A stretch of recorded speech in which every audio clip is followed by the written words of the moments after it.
Thank you very much for the introduction. Thanks for the invitation to FPSAC.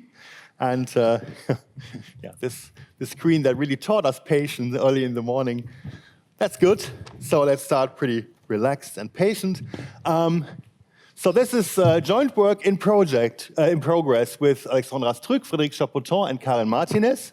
And in preparing this talk, I had to make one central decision, which I always have to make, whether I want to tell you all the full quiver terminology or not. And I had plans for telling you the full quiver terminology and all the notation. And then I realized this is way too much for a 1 hour talk, because I definitely want to tell you about motives anyway, and that's also a bit technical. So at the end, I decided to skip all the quiver terminology and notation, and you will only see a typical example of quivers. But anyway, so the aim of my talk is to give you a sneak peek or some first insight into the Motivic theory of quiver moduli spaces.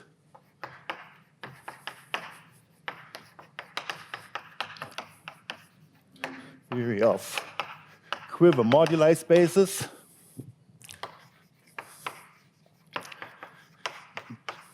Which is really a topic somewhere at the intersection of representation theory and algebraic geometry. But I will not require any knowledge of representation theory and or algebraic geometry. In an example, namely the so-called Kronecker moduli, which I will see, and then which you will see, and then I will show you the points of contact with the core topics of this conference.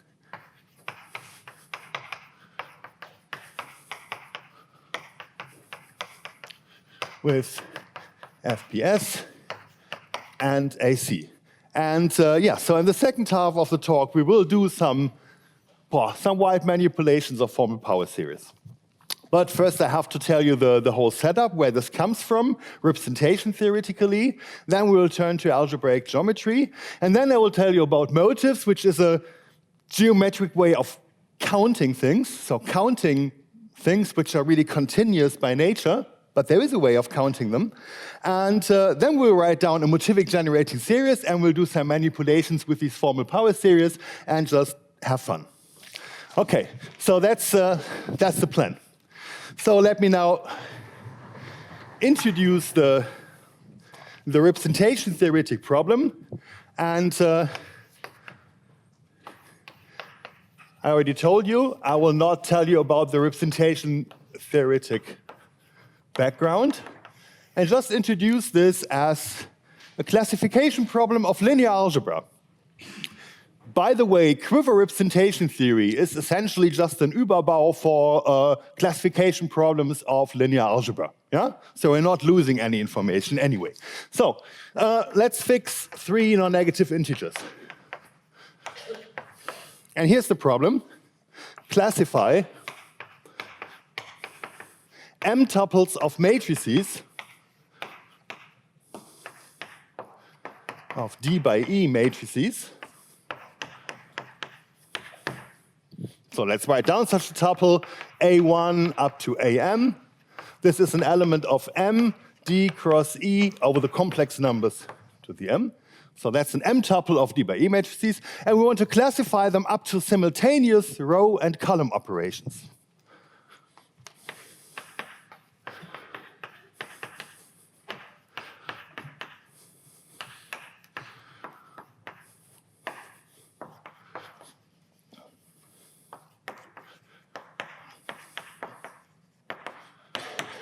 Yeah, so I have a bunch of matrices of the same format, and you're allowed to do your usual row operations, adding a multiple of one row to the other, permuting the rows, multiplying a row by a non-zero number. You're also allowed to do all these column operations, but you have to do them simultaneously on all the matrices. And the question is, what kind of normal form can you get?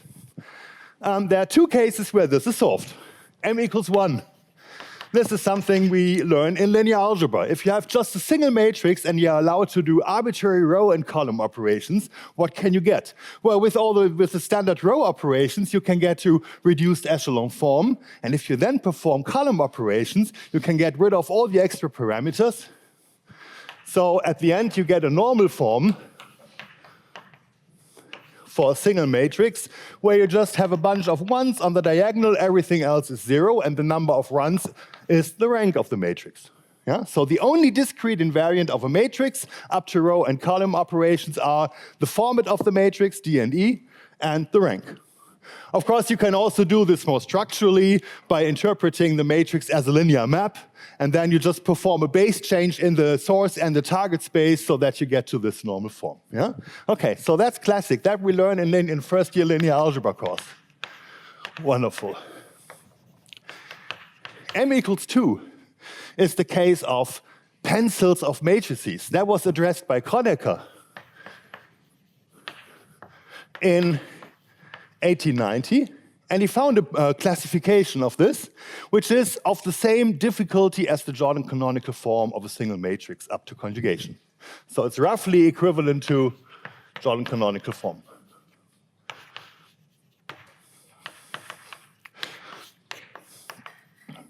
That's not really fair to Reineke because there are some specialities in this classification which make it a bit more difficult, but yes, essentially there's something like eigenvalues, so there are first continuous parameters popping up, but you can solve it. And for m greater or equal 3, it is unsolved. And it is what is called in representation theory a so-called wild classification problem. And wild classification problem means if you can solve this problem, exhibiting an explicit list of normal forms, then you can solve any classification problem in linear algebra. There is a way to make this precise. Yeah? I mean, you define categories of such objects, and these operations are then interpreted as morphisms in these categories, and then wildness means there is an embedding of one category into the other. Yeah? But we don't need this category theoretic notion. Wildness means if you can solve this problem, you can solve any other classification problem in linear algebra. Wonderful. Okay, so what does it mean? Should we stop here? No, we should, of course, be idealistic and ambitious and try to do something in this unsolved problem. Yeah? At least something. And the key to doing this is the observation that what makes this problem so difficult, so wild, is that the classification depends on many, many continuous parameters. In the case m equals 1, we only have discrete parameters in the classification. M equals, yes, please. One short question in between. So one expects that we can't solve the classification problem. There are people who say this is not only unsolved, but unsolvable. Well, you can reduce the isomorphism problem or the equivalence problem for such things to famous problems like word problems in groups. And then you know that a Turing machine can solve it. But come on, we're mathematicians. We're better than Turing machines. Yeah. So my point is, I don't want a complete classification. I don't want to write down a list. I just want to structurally understand the difficulty of the classification problem.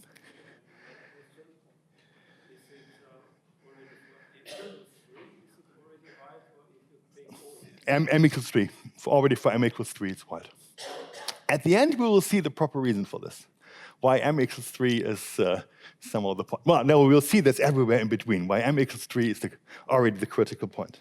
Okay, so instead of just writing down, trying to solve this problem algorithmically and producing a complete list of normal forms, we want to understand it qualitatively. Well, later we will again try to understand it quantitatively, but let's start qualitatively. The problem is that everything depends on many continuous parameters. It's not like Jordan canonical form where the only continuous parameters are the eigenvalues. Yeah, that's okay. There are many, many continuous parameters which are interdependent in many crazy ways. And the only way to approach this is using algebraic geometry, because algebraic geometry has a standard technique for somehow encoding the continuous classification parameters into spaces called moduli spaces.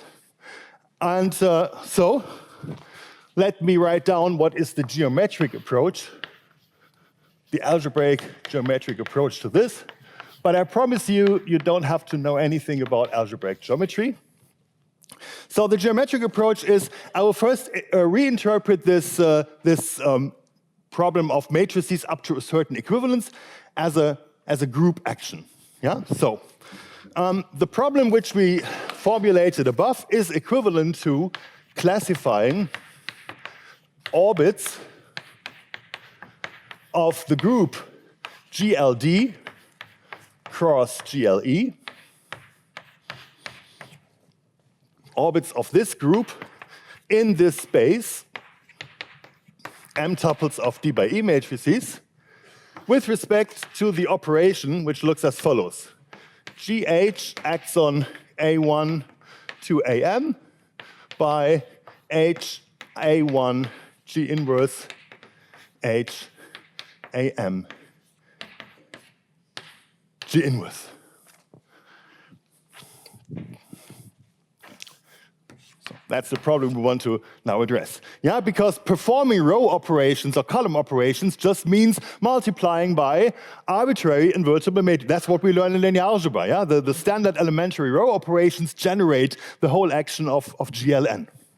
Or GLD in this case. So we classify orbits of GLD cross GLE in M tuples of D by E matrices, acting by H A1G inverse, H AMG inverse. This is the row operation, this is the column operation. Yes, please. Ah, yes, you're right. Yeah. Yeah.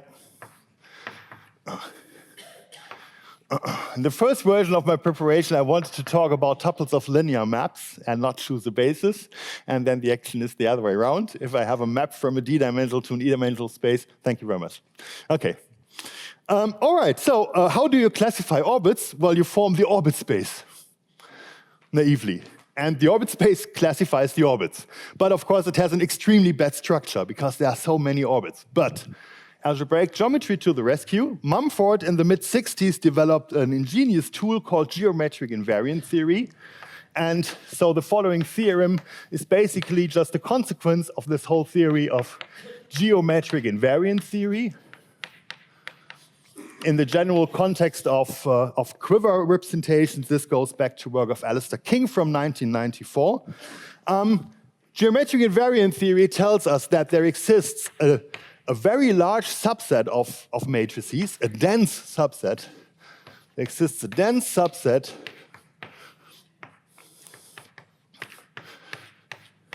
and here I just write an index ST, and ST means a stable configuration of matrices.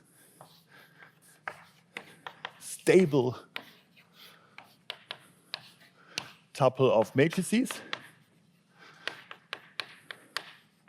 Such that if you form the orbit space only for this dense subset, then the orbit space has the structure of an algebraic manifold. Such that the orbit space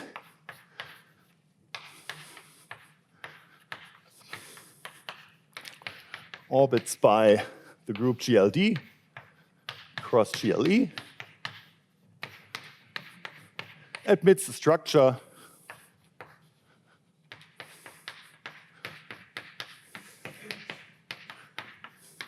of a complex algebraic manifold.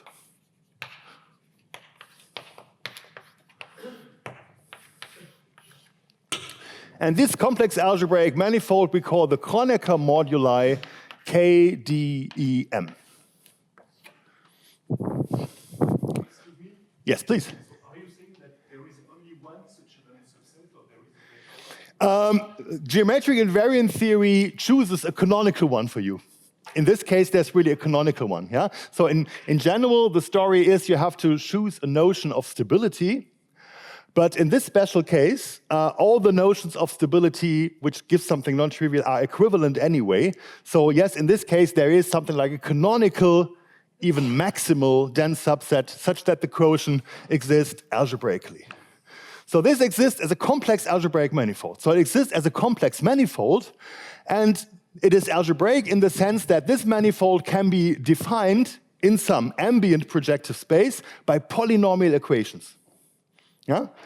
So an algebraic variety for us is just something which can be defined by polynomial equations or polynomial non-equations. So a certain bunch of polynomials equals 0 or is not equal to 0. Yeah? That's exactly. I'm really omitting all the properly semi-stable points. I'm just taking the moduli space of stables. Exactly. That's, yeah. No, this will come in the next line. No, this is only locally closed. Yeah, so defined by polynomial equations and polynomial non-equations. Yeah, and but there's so much I could tell you about these complex manifolds, but you don't want to hear it maybe because that's not the point of this talk. Okay, but let me just pick up on the last question. If D and E are coprime, then this complex algebraic manifold is compact. It's compact if the GCD of D and E is 1. And that, of course, precisely picks up what you said. That's the case where you don't have properly semi-stable points. Yeah? And in general, you can also form the quotient by the semi-stables. Then you get some singular complex algebraic varieties. I wanted to stick to manifolds, but well, anyway, what we will only really see is the case where these are compact manifolds. In this case, they are really defined by polynomial equations in some complex projective space. That is if and that's if. There's one exceptional case, namely D equals 2, E equals 2, M equals 3, where accidentally you have compactness, although the GCD of 2 and 2 is 2. That's the only exception in this case. That's the only exception. Yes, exactly. Yeah, there's just not enough space for singularities in the stable locus in the case 2, 2, 3, and that's this one exception. But that's the only exception. All right, okay. So, yeah. And now it's very interesting to see the different cultures in pure mathematics. People in moduli theory, people in algebraic geometry, at this point say the classification problem is solved. Well, because we materialized it in algebraic manifolds. What else can you do? Yeah. But representation theory, of course, says, well, now we want to start and understand these spaces. Yes. Okay. You want to know that? Okay. I tried to skip this dimension part, but no. Okay. Let me give you these details. Yeah. Okay. Now I'm happy to skip later parts of the talk, but better answer your questions. No. I'm really no. Well, you see, this is my first talk in FPSAC, and I just don't really know what you're interested in. And now I learn about your questions, and now, of course, I'm happy to answer them. So, first of all, let me tell you when this thing is non-empty at all. Yeah.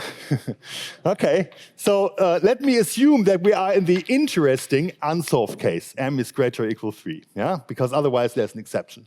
So then, first of all, KDEM is non-empty if and only if the fraction d by e, which will be important later anyway, lies between the two roots of a quadratic equation. U plus minus are the roots of x squared minus mx plus 1 equals 0. Aha, and now you already see why m greater or equal 3 is exceptional, because, well, if m equals 1, this quadratic form is positive definite. If m equals 2, this quadratic form is manifestly positive semi-definite, because then it's just x minus 1 squared. But if m is greater or equal 3, this is indefinite, and that's where the interesting stuff happens. Okay, so this is the criterion for non-emptiness.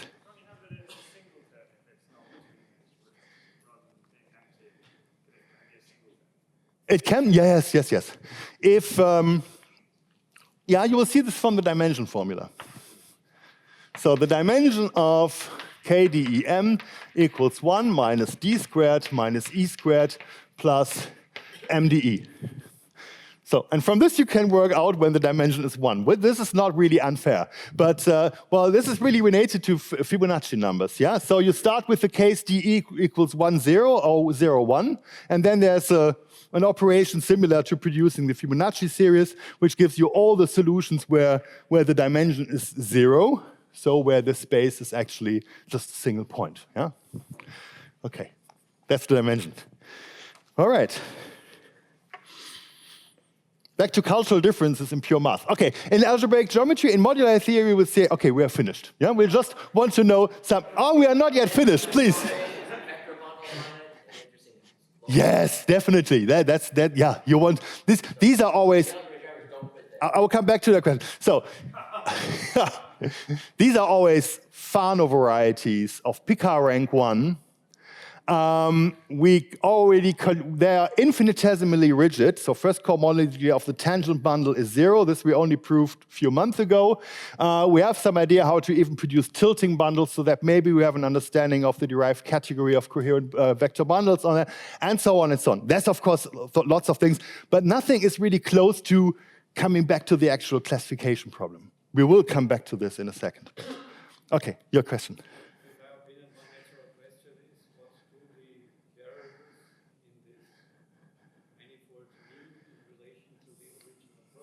Yeah. Yes, that is, of course, I mean, you can try to produce explicit embeddings of this thing into projective spaces. So really somehow making these continuous parameters manifest using writing down invariants. These invariants are actually terrible. And in another talk, I could go into this at length. But not today, because I want to emphasize a completely different aspect of this. Now I want to compute the motive of this space in a second. Yes, please. Do we know when these are rational, i.e. when They are rational. They are known to be rational in this case.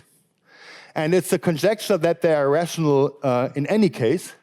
But this is equivalent to the famous rationality problem for matrix invariance, which is untouched since more than 40 years. And so nobody dares to attack this. Yeah, but yeah, rationality is conjectured. Sorry? Sorry, Dave. Okay. All right. Oh, plenty of time. Okay. We want to actually do something quantitative with this, whereas algebraic geometry would do something qualitative with it, understanding this is a space. We want to count something in the space. But how can we count such a continuous thing? Well, motives. And I will now show you the easiest case of motives you can think of. Motivic classes. Motivic classes. I will now tell you what is the Grothendieck group of varieties.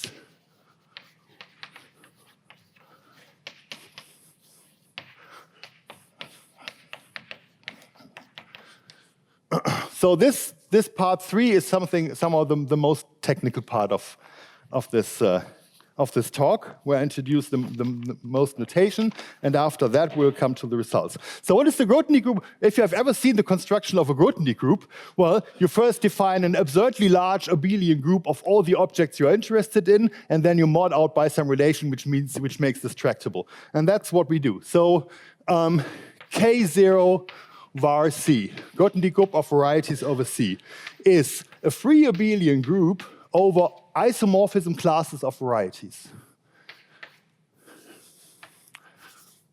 Isoclass of so-called quasi-projective algebraic variety, complex algebraic variety.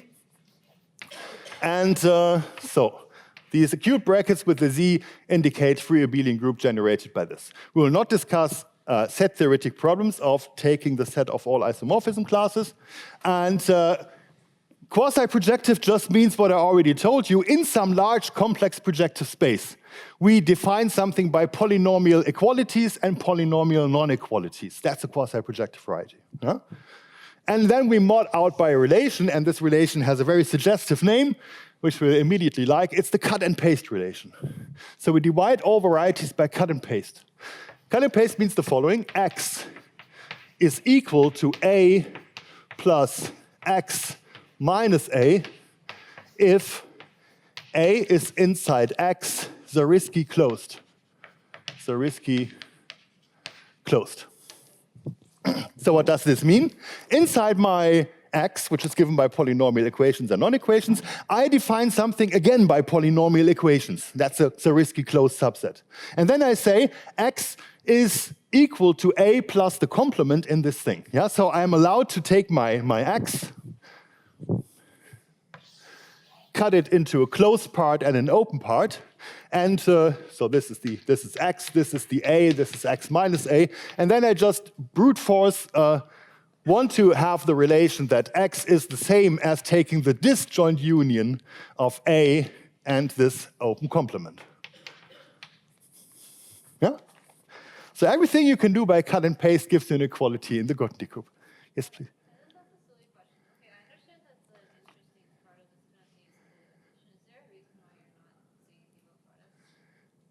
Sorry? Is there a reason why you're not seeing equivalent products? I think more often, Product? I mean, I was wondering if there's a reason you specifically look at it for rather or is it just like because that's the interesting thing? Let's wait for an example, maybe. Yeah? Okay. I will show you an explicit example, and then I hope I will convince you that you will like this thing. Okay. So first of all, at the moment, that's just an abelian group. Let me turn it into a ring by defining the product of x and y as the class of the product, the Cartesian product. Yeah? Quite natural. So now it's no longer a Grothendieck group, it's already the Grothendieck ring. Wonderful. The most important element in this is the class of the affine line. The affine line in algebraic geometry is denoted just by A1. That's the affine line. And the class of the affine line is called L, the so-called Lefschetz motive, save for historical reasons. Okay. And now, let me show you an example. Let's understand the motive of projective space. You can see all the features already in this. The motive, well, so projective space is affine space together with infinitely far points. And the points in infinity are a projective space of one smaller dimension. That's the structure of projective space. Aha, that is something closed, and this is open. Yeah? This open thing is defined by one coordinate being one of the homogeneous coordinates in projective space being non-zero, and this is defined by this coordinate being 0, so it's a closed condition.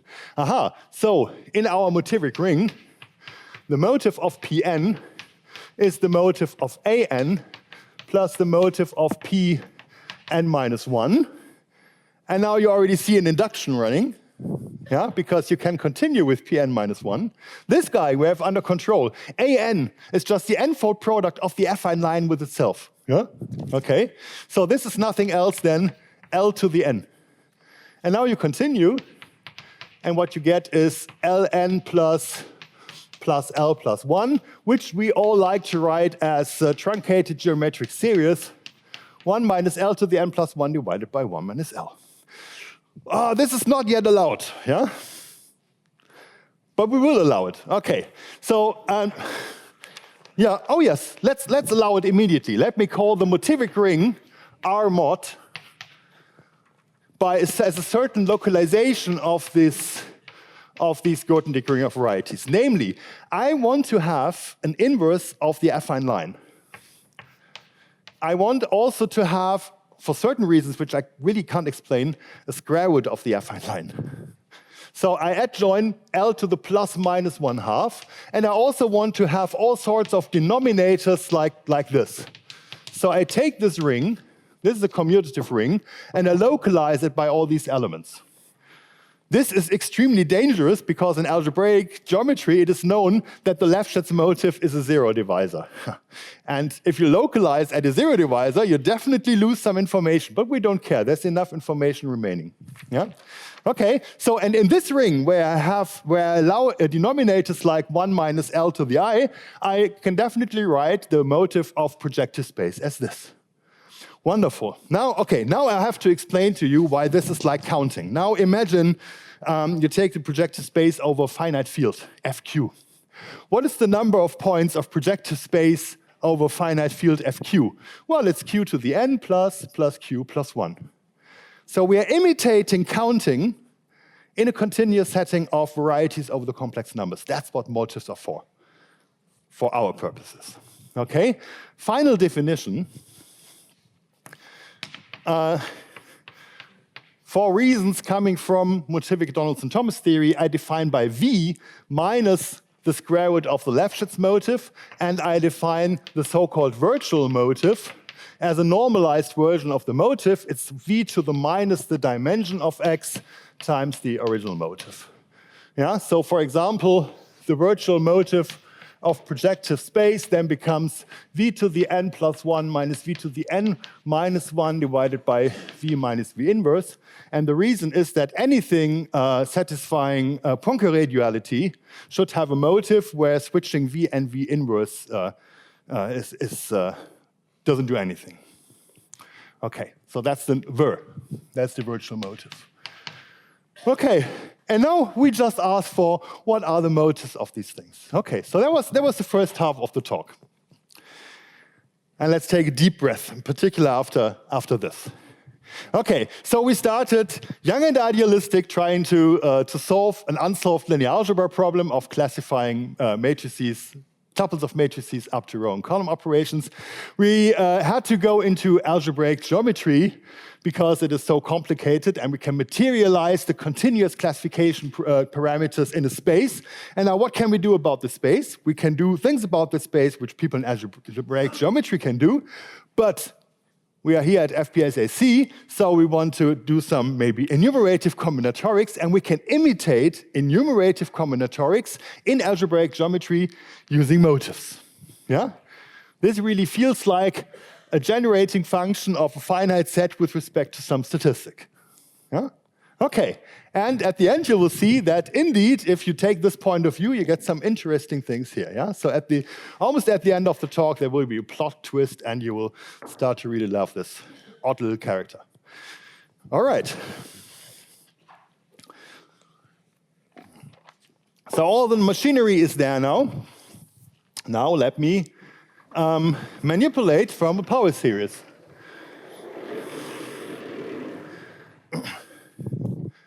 And let me explain to you Motivic wall crossing formulas.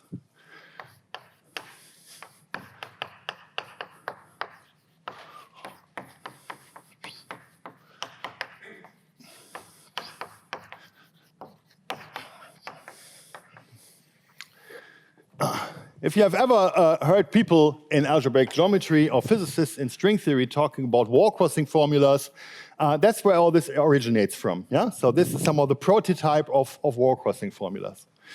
And it's, okay. We consider the following series. We take the sum over all D and E. Then we take our space of M tuples of matrices, and we take its virtual motive. We divide by the virtual motive of the groups, the group which acts. And we have some formal variables, x to the d and y to the e. This is the Motivic generating series of the generalized Kronecker quiver. Yeah? That's an example of a Motivic generating series. And this, well, writing this down and trying to analyze this is pure wishful thinking. Yeah? So our classification problem is classify the orbits of this group in this space. And now our wishful thinking is that if we naively divide the space by the group, namely naively as a division of virtual motives, then this still captures some information about our classification problem. A priori, it's absolutely not clear why this should be true. Yeah? But it turns out, yes, this guy knows a lot. Actually, you can compute this guy. It's not so difficult. You know, I mean, what is m d cross e to the m? It's just an affine space. So you know its motive is just the power of v. What about the virtual motive of the product of GLs? Well, you know how to count FQ rational points of the general linear group. It's q to the n minus 1, q to the n minus q, blah, blah. And that's the same for the motive. So you know the motive of this. If you work out what this series is, it's definitely a q hypergeometric series. Or, well, my variable is v, so it's a v hypergeometric series. So this is of v hypergeometric type. You can really make this explicit. And now we already know what to do with it. Yeah? So what do you do with Q hypergeometric series? What can happen? Interesting things can happen if you try to factor hypergeometric series into a product. Think Rogers-Ramanujan identities. Think about all the combinatorial proofs of Rogers-Ramanujan with partition combinatorics and so on. That's the direction in which we want to go. We want to factor this into a product. Actually into a very exotic product, namely into a product over not the integers, but over the rationals. Okay, so here's the Motivic-Wall crossing formula. And this is an old theorem of mine from 2003. We will work in a non-commutative formal power series ring. So the ring is the following. As the base ring, we take our R mod, so our localized Grothendieck ring of varieties, where we can deal with these virtual motives. And we have two variables, x and y. But we have a product of these variables, which is given by the symplectic scalar product on two-dimensional space. So xa yb times xc yd is defined as v to the ad minus bc, xa plus c, y b plus d. Yeah? So we take the usual product of formal power series, but twist it, so it's twisted by the symplectic scalar product on two-dimensional space. So in this ring, this series, which has no name, sorry for that, A. The series A can be written as an infinite product over the rationals, and it's an ordered product. Yes, yeah, you're right. Everything depends on M. Let me indicate it like that. Okay. Yes. I fixed the M greater equal 3. And yes. Thanks. Definitely. Okay. That's where the M has to sit. Okay. So this Motivic series can be factored into an ordered product over the rationals. That looks strange. But we'll see what it is. As of x to the a, y to the b. What does this mean? Well, okay. S is a rational. So you can write it as a reduced fraction. And here I want to have a one parameter, one variable power series, which I evaluated x to the a, y to the b. So what this means is, so these are the x powers and these are the y powers. A priori, this series has coefficients in all monomials, and I factor it into a product over the individual slopes, over all possible rational slopes. And for each rational slope, I have a series in just one variable. So for example, let's take this one here. This is a slope 3/2. And its minimal point, its minimal lattice point is at 2, 3. Well, 3 by 2 is the reduced fraction. Yeah? So that means for this slope, I get a series in the variable x squared y cubed. So let me write down for as of t, which is a series in, well, not in the whole Motivic ring, but only in this. So this is quite an exotic thing to do with formal power series. Yeah? But if you have a formal power series in two variables with constant term 1, you can factor it into a product over the rationals, where each of the individual series only contains variables of a fixed slope. This you can always do. Yes, please. Sorry?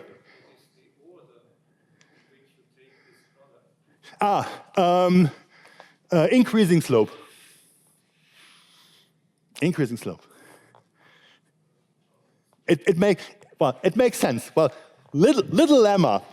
Little lemma. If you have a two-variable power series with constant term 1, then writing down such an ordered product over the rationals of series only containing variables over fixed slope makes sense. You can resolve the recursions uniquely for such power series. So the existence of this is trivial, but non-standard. And okay, so let me write down what this series A as of t looks like. The constant term is always 1. The interesting term is the linear one. Namely, the linear term is the motive, the virtual motive of our space, just divided by V minus V inverse. And then more exotic things, plus O of t squared.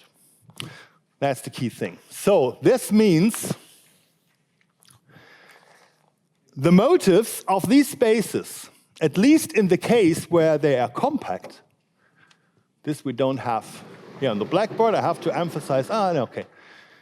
The motives of these spaces appear as the linear terms of these slope local series factoring the Motivic generating series. This is not to be expected a priori. Yeah? I mean, that this series still encodes something about our classification problem is pure wishful thinking.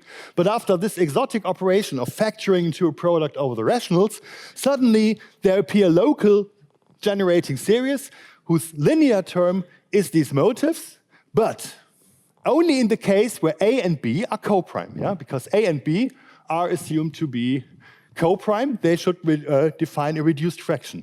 But this case where they are co-prime is precisely the case where these are compact manifolds. And compact manifolds in algebraic geometry are much better than open manifolds. So this may be understandable. Yes, please.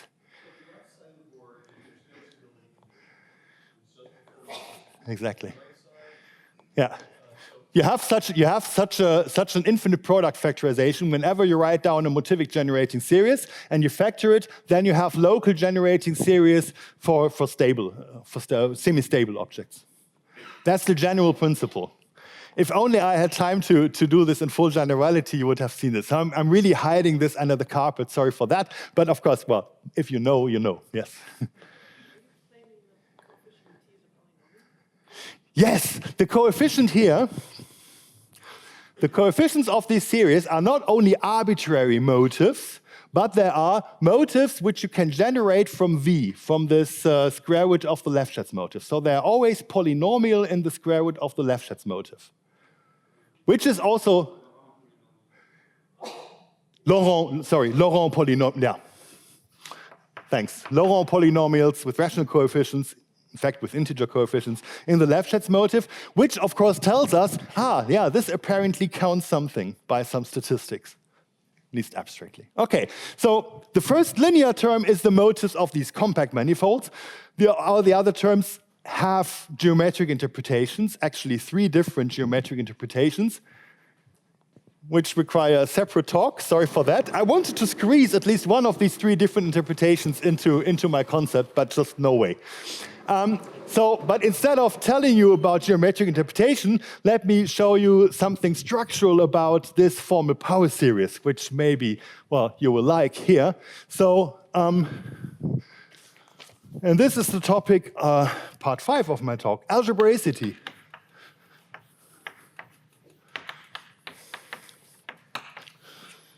So there's a claim. So claim means it's something between a conjecture and a theorem. Due to Kontsevich and Soiberman,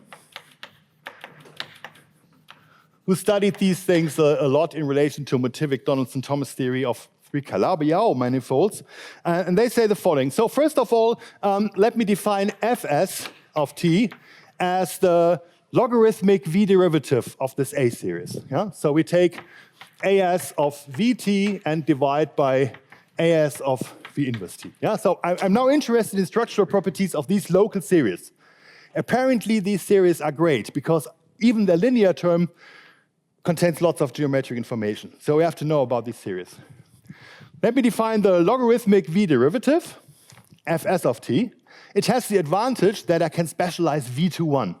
I can't specialize V to 1 in the original series, which you see immediately from here. Yeah? So there's always a pole at V equals 1. But these logarithmic V derivatives, I can always specialize. And the conjecture, the claim of Kontsevich and Soiberman is that if you specialize V to 1, which is possible since everything is a Laurent polynomial in V, there, is an algebraic formal power series.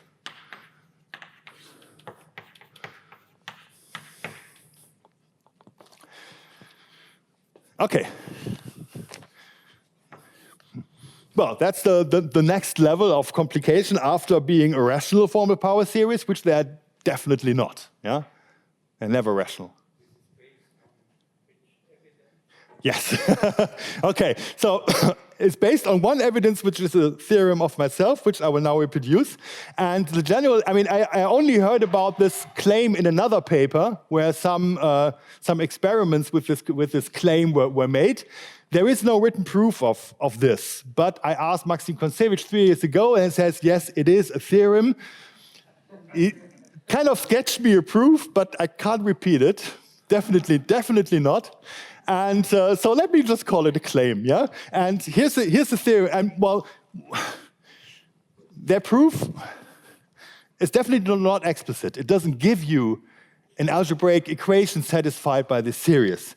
I can only tell you this in one particular example. This is a theorem of myself and building on results of Thorsten Weiss from 2013, which is just, let me quickly call this specialized series with a bar, yeah? So F1 bar, this is the specialized series for slope 1. Only one slope. Where's the slope parameter? Aha, slope 1. And 1 is 1 by 1, the reduced fraction. So this is about a series encoding K11 and hopefully the geometry of all the multiples KDD. Yeah? So F1 specialized is given by the equation f of t is 1 minus t times f1 to the f1 of t to the m minus 2 to the power minus m. And now multiply this whole fraction to this side, and then you have a polynomial equation satisfied by this, and it has a unique solution in power series with constant term 1. Yeah? And I think that this claim of Kontsevich and Säubermann is really building on this particular result. I think this is the only explicit case known for this.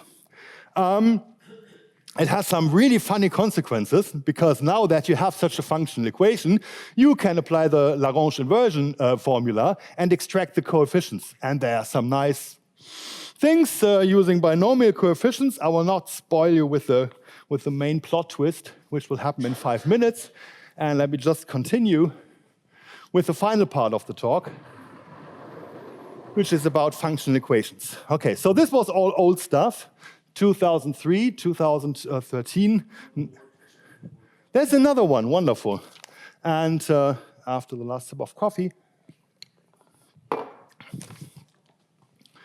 let me tell you about the recent stuff.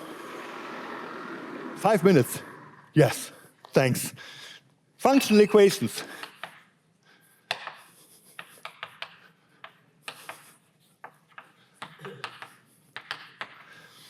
So let me introduce another series, sorry for that, G1.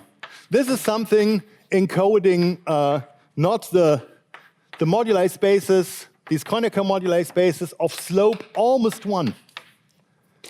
KDD minus 1, yeah? KDD is slope 1. That is somehow in some intricate way encoded in the series F. Here it is. But now we introduce the series G, which encodes these spaces, and again, it should be the virtual motives. Sorry for that, virtual motives. And then here's the theorem of our recent paper. AC Martinez in progress. Namely, if you take the V derivative of this, if you take G1 of Vt minus G1 of V minus t divided by V minus V1 times t. That's the V derivative. So I'm writing down an algebraic V difference equation for that. Yeah? So this is given as the product to m minus 1 of twists of this F series. Yeah? So the derivative.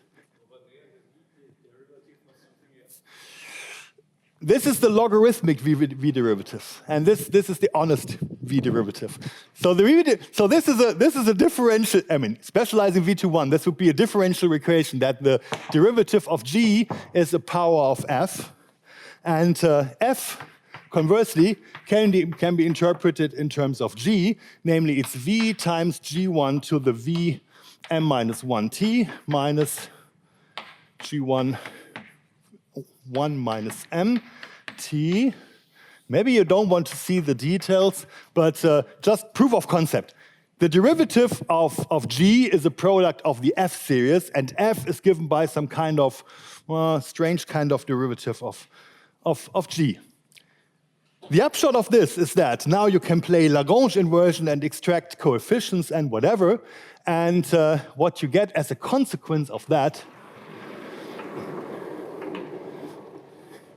is something which was first observed by Frédéric Chapoton, namely, so consequently, this series G is generating series for something. Consequently, G1, or let me just say the specialization to 1. G1 is the generating series by length of m minus 2 Tamari intervals. Is the generating series by length of m minus 2 Tamari intervals. Quite a plot twist at the end, right? And well, you just extract the coefficient using Lagrange inversion formula, and you compare it to the formula first derived by Frédéric Chapoton for the original Tamari lattice and by Bousquet-Melou and co-authors for the M Tamari lattices. And well, now at this point, final 30 seconds, we have a nice interplay. So first of all, this interpretation tells us there is something hidden in this series, there is something hidden in the geometry of these spaces K, D, D minus 1. They have some combinatorial skeleton inside them, given by Tamari intervals. We have no idea where this combinatorial skeleton is. The proof of this theorem is using dualities, and it's derived in 6 steps. So there are 6 intermediate varieties. Nothing geometric, just manipulations of power series. Conversely, the geometry really helps the combinatorial study of Tamari intervals, because the functional equations and difference equations which we get there are totally different from the functional equations derived by Bousquet-Melou and co-authors, which use catalytic variables. Yeah? And these are completely different functional equations, and we are currently exploring what this all means. Thank you very much.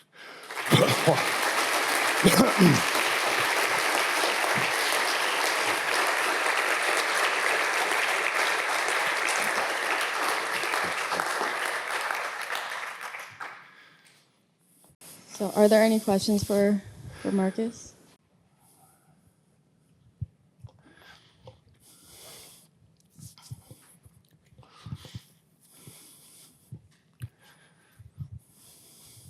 Hello. Hi. I can ask a couple of silly questions. So disclaimer, yes, I do like this invariant.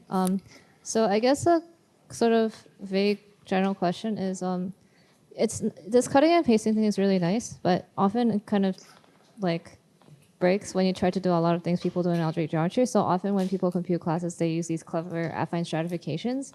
Yeah. Can you say something a little more about what's the internal structure of like how you work with these classes? You're absolutely right. The dream would be that that these spaces K, D, D minus 1 have admit an affine paving, a stratification by affine pieces, and these affine pieces are naturally indexed by Tamari intervals. Yeah, something yes, like, yeah. but I But don't it want to seems like- formulate it as a seems a bit conjecture hard to- because, yeah. well, I Do mean, you have any dreams? I don't know. I worked for years on producing such affine pavings, and that's incredibly hard. Right, yeah, they The seem only very- case we can do now is K23 or K32. okay. There we can produce such an affine paving, and this is, Yeah, just really, really hard. Okay. So that would be a bit Well, I too mean, it seems optimistic, fun, but it goes okay, in I this see. direction, yes. My second question is another yet vague question, but in a completely different direction. Is, do you have any intuition on what sort of like? I guess you gave this nice example with Tamari intervals, but like, what sort of combinatorial constructions are sensible to approach using this sort of idea? Like, what sort of objects? I don't know. Can you repeat the question? Fully understand. Sorry, my question was just like, what sort of combinatorial objects are sensible to look at using this approach apart from Yeah. Tamari intervals, which are nice, but I just wanted just to have some vague general idea of how you So thought about this. first approximation to the answer is no, I don't have an intuition for this. I just have fun in manipulating these formal series, and sometimes I get an interesting result. That Yes. sounds fun. Yeah. Thank you.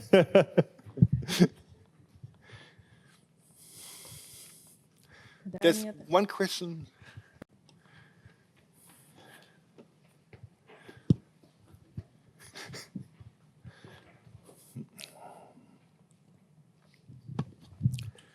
Hi.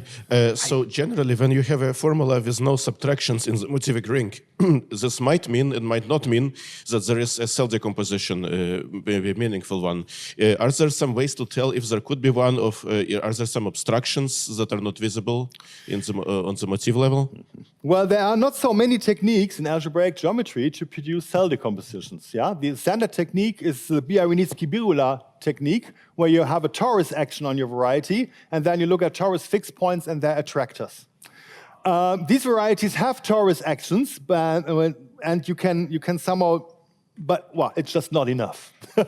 Short answer, it's just not enough. Yeah, and algebraic geometry just doesn't have so many techniques for producing cell decompositions beyond torus actions, and that's really missing.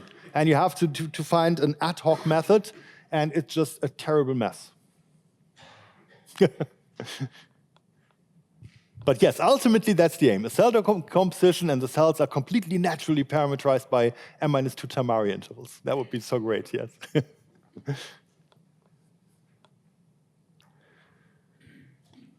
Are there any more questions? Okay. Yeah, I have a quick question. Yes, please. I think a consequence of this theorem you have, the one from 2003, is that the class of that K variety can be expressed in terms of V.